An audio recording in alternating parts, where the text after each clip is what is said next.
Il n'est pas facile de repérer un enfant qui est harcelé, parce que le harcèlement est souvent très insidieux, il n'y a pas de coups, il n'y a pas de bleus.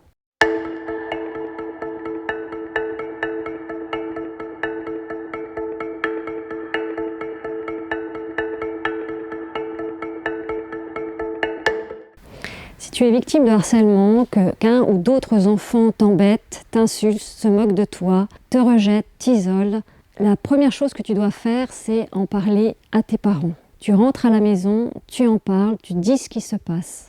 Aussi à l'école, tu peux parler à d'autres copains et si tu sens que tu es en confiance avec ta maîtresse ou l'enseignante, tu vas lui rapporter ce qu'il t'arrive. C'est très important. Peut-être qu'aussi, si tes copains ont été témoins de ton harcèlement, ces copains-là peuvent se regrouper et aller en parler à la maîtresse ou l'enseignante. Parle, sors de ton silence, parce que tu as certainement honte ou tu culpabilises, tu ne sais pas comment faire, tu te sens démuni, mais ose parler, c'est comme ça que les adultes autour de toi pourront te protéger et mettre en place de l'aide, de la médiation, pour que cessent ces brimades et cette violence sur toi. Il n'est pas facile de repérer un enfant qui est harcelé, parce que le harcèlement est souvent très insidieux, il n'y a pas de coups, il n'y a pas de bleus. Par contre, vous pouvez peut-être trouver un cahier déchiré, une trousse trouée dans le cartable de votre enfant, ce sont des premiers signes. Vous pouvez aussi de temps en temps poser des questions à votre enfant, à savoir est-ce que tu as des copains, qu'est-ce que tu fais à la récréation, pour savoir où il se trouve, s'il s'amuse, ou bien s'il s'isole.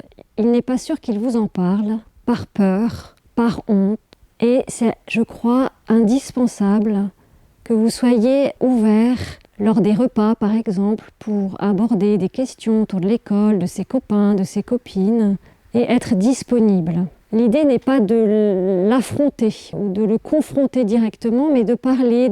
Ça peut être une première étape. Vous avez entendu parler de harcèlement, et vous pouvez aborder le sujet. Ce que vous pouvez observer, c'est aussi ce que je préconise auprès des enseignants, c'est un changement d'attitude, de comportement. Des signes qui vont être plus exacerbés, comme par exemple, au niveau émotionnel, de la tristesse, un enfant renfermé d'un seul coup, aussi de l'irritabilité de sa part, la difficulté par exemple de quitter la maison le matin, aussi des sentiments nouveaux comme la honte, et ça peut-être il peut vous en parler. Vous avez aussi des changements au niveau du comportement. L'enfant va avoir tendance à soit se replier dans sa chambre, s'isoler, être plus taiseux, ou alors plus agressif, voire violent. Violent envers les autres et peut-être aussi violent envers lui-même. Donc il se passe quelque chose. Il y a aussi des troubles psychosomatiques comme des maux de tête nouveaux, des maux de ventre, de l'eczéma. On trouve aussi des troubles anxieux liés à l'école en particulier, avec une chute des résultats scolaires, un refus d'aller à l'école, de l'absentéisme inexpliqué. On parle aussi, à force, d'un état de stress chronique qui se traduit par un trouble de stress post-traumatique à long terme, ce qui est très grave, sans oublier les idées suicidaires et les passages à l'acte. Une fois que vous avez compris qu'il se passe quelque chose de grave à l'école, qu'il s'agit de harcèlement, il y a plusieurs étapes. La première, c'est déjà de féliciter votre enfant de vous avoir parlé, de lui avoir dit « bravo, c'est bien, tu as bien fait de m'en parler ». Nous sommes là pour, en tant que parents, la première étape est d'avertir l'enseignant, l'enseignante.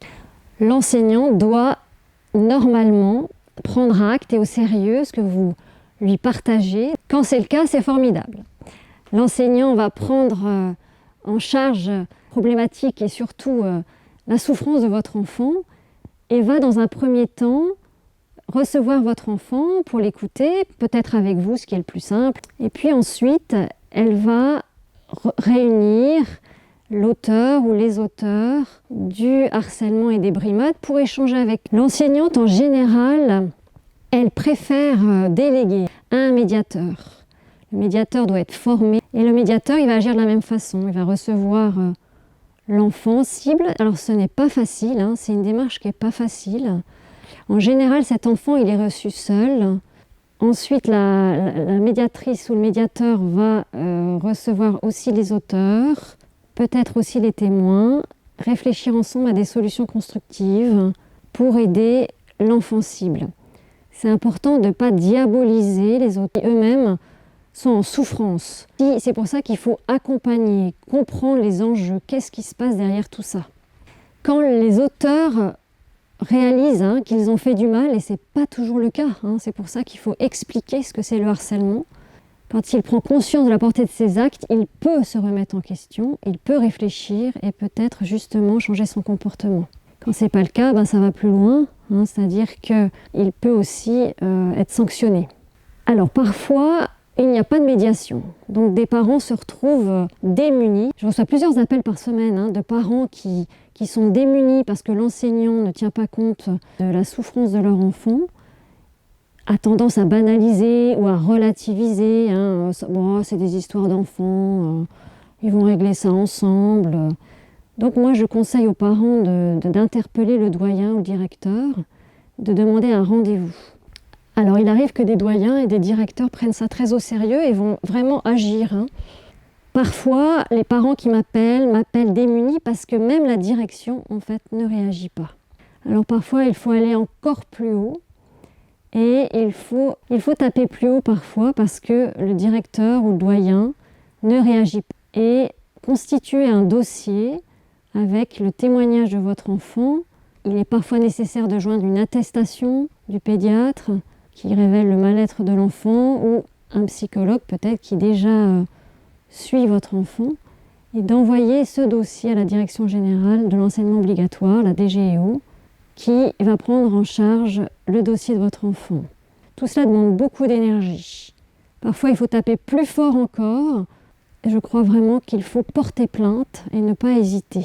Tout ça est très long et en dernier recours, pour protéger votre enfant, et j'entends souvent, bien sûr, on me dit que c'est une aberration d'en arriver là, mais il faut changer votre enfant d'école. Ce n'est pas une fuite, mais c'est pour protéger votre enfant, parce qu'il va rester dans cette école, dans cet établissement encore plusieurs années sans doute. Et il a besoin d'un espace où il se sent en sécurité, protégé, loin du harceleur ou des harceleurs. On sait que dans la mise en scène du harcèlement scolaire, il y a 3 protagonistes, l'auteur, la cible et les témoins. Ils sont souvent plusieurs. Ils ont un rôle très important parce qu'en fonction de leur réaction face aux moqueries, c'est-à-dire s'ils se mettent à rire, ils deviennent indirectement complices du harceleur. Et la dynamique est en route à ce moment-là. Donc, les témoins voient ce qui se passe. En général, ils sont mal à l'aise. Ils peuvent aussi être très choqués de ce qu'ils voient, très sensibilisés à ce qui se passe. Donc si tu es témoin, raconte à la maison ce qui se passe pour que tes parents te conseillent ou même interpellent la maîtresse ou l'enseignante si besoin. Quand tu es témoin, tu vois qu'il se passe quelque chose et que c'est grave parce que ça se répète. Donc je te conseille de parler avec 2-3 autres copains. Et si la cible est d'accord, d'aller en parler tous ensemble à la maîtresse. C'est ensemble qu'il faut révéler le harcèlement. Il faut agir et très vite. C'est une place difficile car toi-même tu peux être aussi menacé par le harceleur qui te demande de te taire.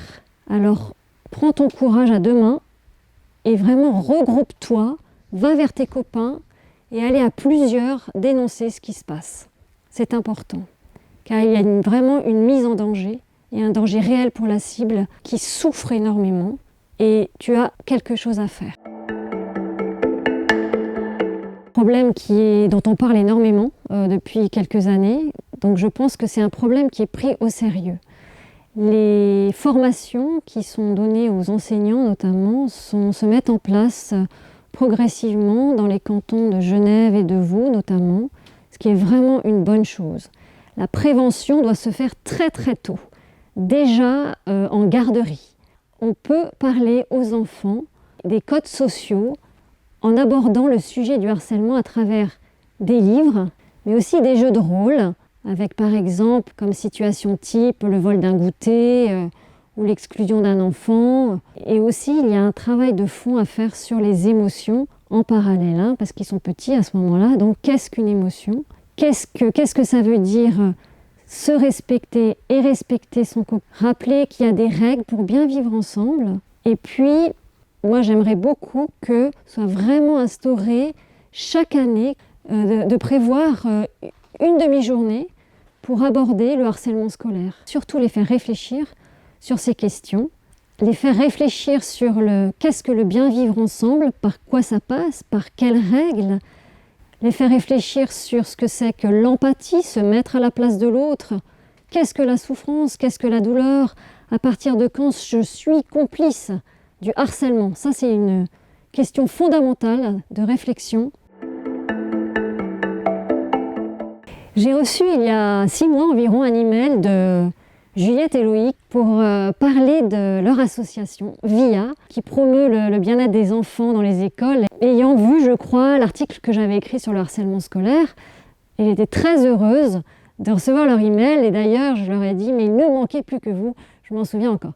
Et donc, on s'est contactés, on s'est rencontrés et rapidement, ils m'ont partagé leur envie de proposer des ateliers aux enfants, voire aux adolescents, afin qu'ils puissent se retrouver dans un lieu, dans une maison, entre enfants victimes de harcèlement scolaire, mais aussi d'enfants témoins de harcèlement qui peuvent être, comme j'ai dit tout à l'heure, très choqués de ce qu'ils ont pu voir. Donc ces ateliers, j'ai trouvé que c'était une très très bonne idée. En fait, je crois qu'il ne manquait plus que ça, de pouvoir proposer à des enfants de se retrouver.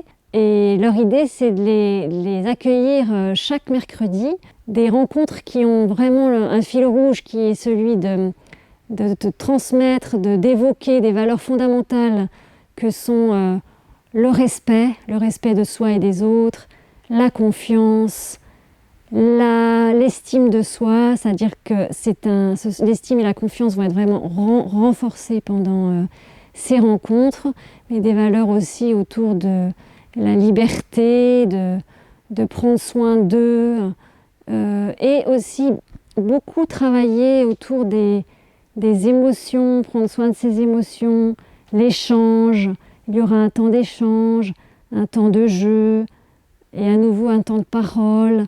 Tout ça sera fait avec beaucoup d'intelligence et de bienveillance. Et je suis vraiment très heureuse de savoir que ça existe.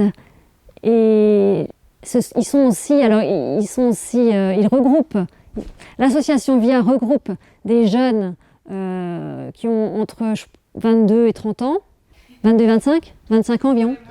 Ah ouais, bon alors entre 20 et 25 ans. L'association VIA regroupe des jeunes qui ont entre 20 et 25 ans, des étudiants dynamiques, sympathiques, qui sont très tournés vers les autres, très altruistes, qui ont à cœur vraiment d'aider les enfants victimes de harcèlement à pouvoir parler dans un cadre sécurisant avec d'autres enfants victimes aussi, ce qui permet de se sentir appartenir à un groupe de personnes qui vivent la même chose que soi.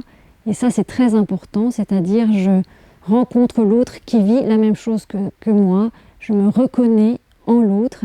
Et c'est ainsi, de cette manière, qu'on peut aussi découvrir des tas de ressources qui sont apportées par les autres et à travers des ateliers comme cela, des ressources aussi qui peuvent être développées lors des rencontres, et l'enfant ne se sent plus seul, plus isolé, plus rejeté comme il l'a vécu jusque-là, et il va se sentir appartenir avec beaucoup de respect et de bienveillance. Donc c'est fondamental, et je crois que il est urgent aussi que les enfants trouvent un espace, enfants et adolescents trouvent un espace pour se réunir et se sentir accueillis.